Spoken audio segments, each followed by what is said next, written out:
In episode 7 of Don't Toy With Me, Miss Nagatoro, Senpai got bold. For the first time, right? Not only did he grab her hand, which is something that he's been on the fence about this whole time. Not only did he instigate to try to get a kiss out of Nagatoro just to see if she would bust out of her little shy bubble. Same as him.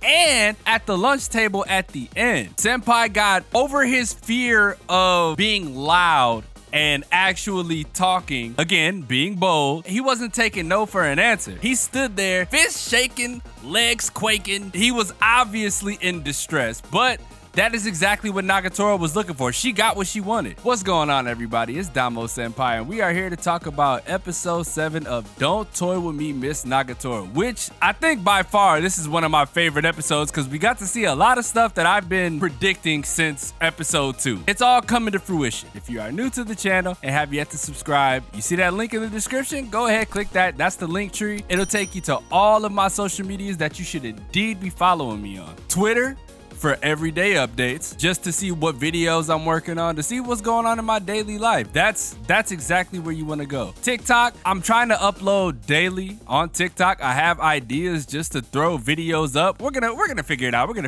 YouTube, obviously. That's where all the major content creation takes place. And finally, Twitch, which I don't stream like that, but once I actually get to streaming, you guys will know. So follow me on there just in case. Turn them notifications on as well. That's important. By the way, I will reiterate this in every video. Subscribing is free on YouTube. Obviously, Twitch, it costs money. And I'm not even an affiliate on Twitch, so I couldn't get subscriptions anyway. But if you're feeling generous and you know that subscribing is free on YouTube, go ahead and hit that subscribe button. Y'all want to see me become a full-time content creator to provide y'all all the greatest content that you could ask for. You gotta hit that red subscribe button. The link tree, like I said, in the description. All of my links are there. Linktree is so convenient. Everything's all in one place. You don't have to scroll down and click every single link or just go to a website and type my name in to find me. It's right there. All right, so let's get to the facts of episode 7 of Nagatoro because I want to make this as clear and concise as possible. As y'all can tell, Gamo-chan knows that Nagatoro fucks with Senpai on a super high level. And that picnic table scene, not even just the picnic table scene, Gamo pulling Yoshi away at the festival, you've seen it all from the jump, and it's just like, damn. How did I not pick this up early on? At first, I thought they was just bullshitting. At first, I thought jealousy was in the air, you know? I thought that those were the things that was going on, but they weren't. They seen from the jump that Nagatoro really likes Senpai, and they was just like, all right, we gonna do everything to egg this on until it happens. So right now, I think Gamo is one of the best support characters that I've seen in a minute. In regards to like rom-coms, I gotta make that specific as well. Because trust me, there's a lot of cool ass support characters that I've run into over the years of watching anime. But if we're just talking specifically support rom-com characters, gotta go with Gamo. Yaomori is up there as well from Rent a Girlfriend. Yaomori is crazy. Y'all ain't got to see her yet in the anime, but in the manga, well, you'll get to see her in season 2. But in the manga, bro, super clutch. She is so goated. But yeah, Gamo right now, I'm vibing with her heavy. Vibing with her on a very high frequency. She's hella dope. A bit of an asshole, but who don't like assholes? Everybody has that asshole of a friend, right? Everybody has one of those. This episode was mostly focused on, you know, Senpai branching out and doing things on his own terms, right? Let's start with going to the festival. He went to the festival by himself in hopes of running into Nagatoro. That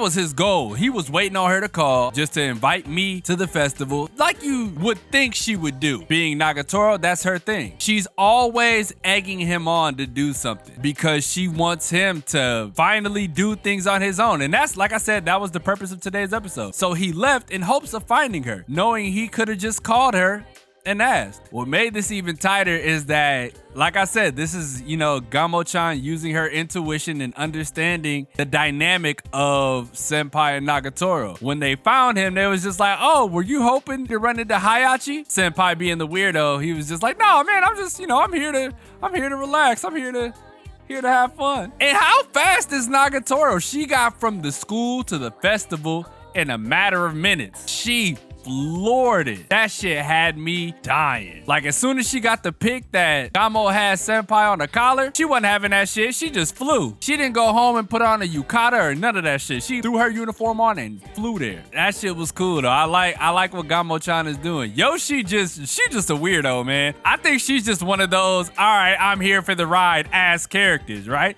That's just the type of person that she is. And then we get to the dating sequence, right? Not really a date sequence, more like, again, senpai being bold and daring and actually doing something for himself, right? So that whole sequence was him trying to figure out if it was a date. From the outside looking in, like if you was just to see them two walking around, eating together, laughing and being all close like that, you would think it's a date. They love each other's company. They're literally yin and yang, man. And she's trying to pass on some of her yang energy to him so that way he can be more bold. As I said, you're gonna hear me say this throughout the entire video. They see the fireworks in the sky, so they go line up. Senpai, knowing they're not gonna get there fast enough, he is reminded of a route that he used to take when he was a kid. So he's like, bet, I got a perfect. And before he can even say anything, the line starts moving. Nagatoro is just swept into the dust, right? She's swept into the crowd. Can't see, can't move, any of that. She's throwing her hand down. Senpai, help me! Senpai gets bold and grabs her hand. And this is what I'm saying. Like, he got bold. Like, he grabbed her arm. So, yeah, not her hand, her arm, but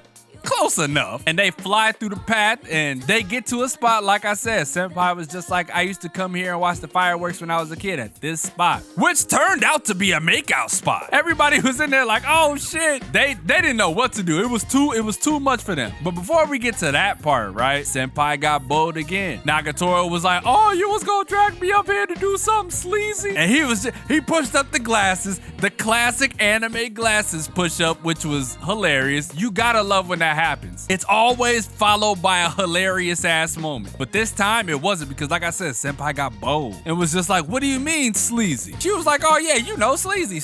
Like I said, man, you gotta enjoy moments like that. I think this moment was really important for Nagatoro, because you would expect Nagatoro to just be like, oh yeah, I can't wait to come back next year. Let's come back next year. But nah, senpai was the one that was just like smooth as eggs, right? He said this shit smooth as eggs. Well, not really. No. It wasn't smooth as eggs. He was just like, look, let's come back next year. And you seen the light in her eyes because she was excited that, you know, he's initiating. He is the initiator. She was tired of being the one igniting, and you know, look at him. He's finally stepping up to the plate. And this is what I was talking about, the importance of him being bold, because had he not, he could have just walked home in this situation. As far as, you know, at the park, Nagatoro was with all her homies. He could have just walked home. He could have walked by. He could have not said nothing. But nah, he finally got some alpha in him and was just like, let's go home. His legs were shaking and his hand was clenched. But Nagatoro seen the importance of that, because like I said, he's never done that before. In the last 6 episodes, he's never been as bold. He's never been as confident. That sparked the fire within her to just be like, all right, yeah, let's go home, senpai, let's go. Because you've seen it. She didn't want anything to do with any of them that was there. Any of the dudes that pulled up. She ain't want nothing to deal with that. She put up a wall, super big wall, and was just like, nah, I don't want to. And everybody else was trying to egg it on, right? You see that when they asked Yoshi was just, you know, she's the go with the flow girl. Oh yeah, man, I don't know. And then the other girl that was there, her name is, you know, it escapes me right now because she just showed up again. But she was like, oh, well, I don't mind, let's go. And nah. Gamo wasn't having that. And then as soon as Gamo seen senpai say what he said, Nagatoro was just with it. She was with the shits to leave with senpai. She smiled and was just like, oh, okay. I can technically finally stop calling you Paisen, right? Because, you know, that's a disrespectful term apparently. But the whole thing with senpai was he just feels like he doesn't belong. Like he doesn't fit in with them. You're seeing it from the audience's perspective that he's slowly but surely starting to, you know, fit into the group. He's having an impact on all of them, just like they're having an impact on him. What was your favorite part of the episode? Let me know in the comment section below. I think, to be honest, I think this entire episode was flames, right? I think it was really good. Anything that I missed that I should have picked up on, or if you read the manga and or light novel, was there any information that they left out? Make sure you let me know in the comment section section below as well. I'm always looking forward to being educated by my audience on things that I potentially could have missed out on. It makes everything that much better. Gonna be trying to get things together in regards to YouTube videos and TikTok videos. I'm gonna figure something out. I don't know what yet, but I'm gonna figure it out to be able to, produce content every day. I have an idea of what to do, but I'm not sure if it's gonna work. You'll never know until you try it, so I'm just gonna do it. Leave a like if you enjoy, subscribe if you're new. If you wanna help me on the road to becoming a full-time content creator around the clock, make sure you hit that subscribe button. The link tree is in the description below. That'll take you to every single social media of mine that I use on a frequent basis. And with that being said, it's your boy Damo Senpai, and I will see you guys in the next video.